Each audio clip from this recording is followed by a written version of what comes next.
Hi, I'm Heather from Here Booktubes, and today is my June anticipated releases. I believe these are all romances this time around. I think they're all indie romances. There's one that I'm not sure if it's indie or traditional, but all romances, not a very long list, a little bit of a mix of new to me authors and tried and true favorites. So we're gonna go in chronological order as always. I don't have any until the 15th, and for that I have Taste of Him, which is Coffee Shops of Love #3 by Karmen.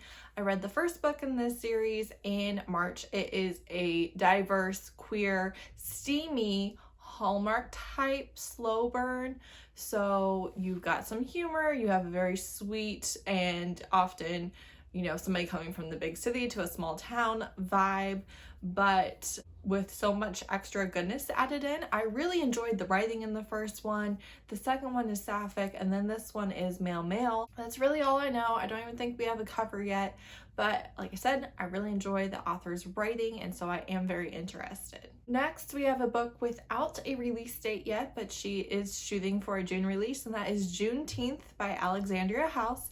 The cover is gorgeous. This shade of teal is pretty much my favorite color option that you can go with. I adore it. And the way that the model's skin is like glowing with the lighting, it's a beautiful cover. I love it. So this one is a second chance. I would maybe preface this with the idea that if you don't know what Juneteenth is, maybe don't pick it up.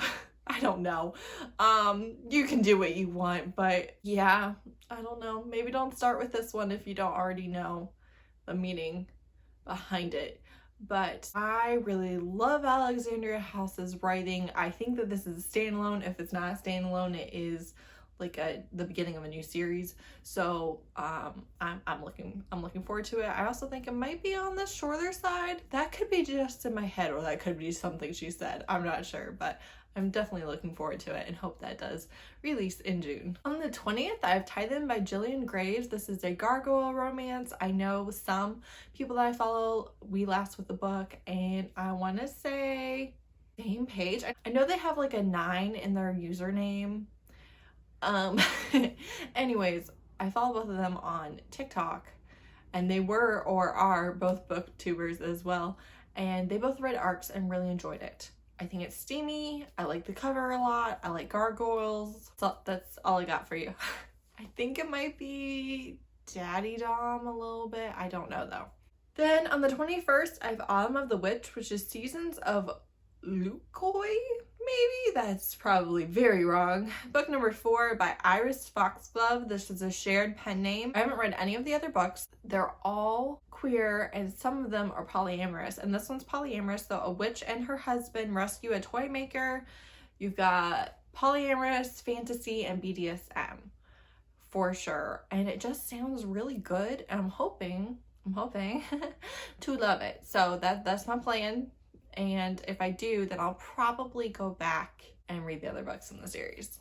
Then on the 27th, A Proposal They Can't Refuse by Natalie, Caña. Got this from Carla is Reading on TikTok. She is a Latinx reviewer who recommends heavily Latinx books that are steamy romances, which is what I want out of a diverse recommendation, right? I don't necessarily really want to go outside my genre or reading taste in order to read diversely. I personally think that any representation you want or can think of or exists should exist in every genre by authors who represent those voices, right? So the fact that steamy romance, that's what I like. So she was raving about it, and this one, they have matchmaking grandpas, which is so cute. And you have a Puerto Rican chef and an Irish American whiskey distiller, and they have to do a marriage of convenience, or at least their grandpas are trying to force them into a marriage of convenience. And so I think they do a fake engagement rather than the marriage of convenience. But basically both of their grandfathers own the property and are kind of holding that over their head for the restaurant and the distillery. So I'm pretty excited. She really sold me on it. It sounded really good. So I'm hoping to get to that. And then also on the 27th, Magpies and Mayhem, which is Boundlands number 3 by Elsie Winters, is out. I cannot wait.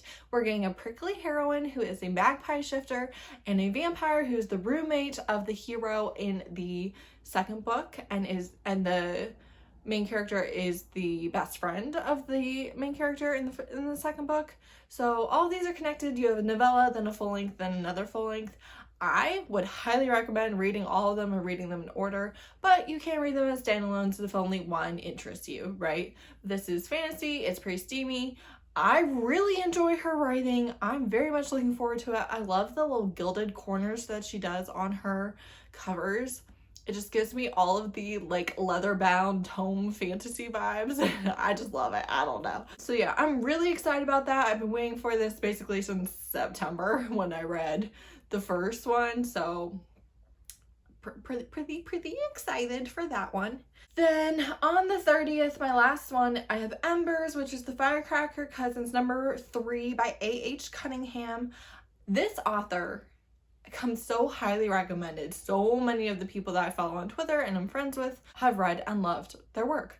And this one is Accidental Pregnancy and Friends to Lovers. So obviously not everybody's got me into that, but I have the second book, I want to say, which is Polyamorous Threesome, that I think is All Black Love, on my June TBR. So I plan on trying this author for the first time this month, hopefully loving them and continuing with their releases and backlist. So that's all the books I have for you today. Those are the ones I'm really excited about. Let me know what you're excited about. Thanks for watching. Bye.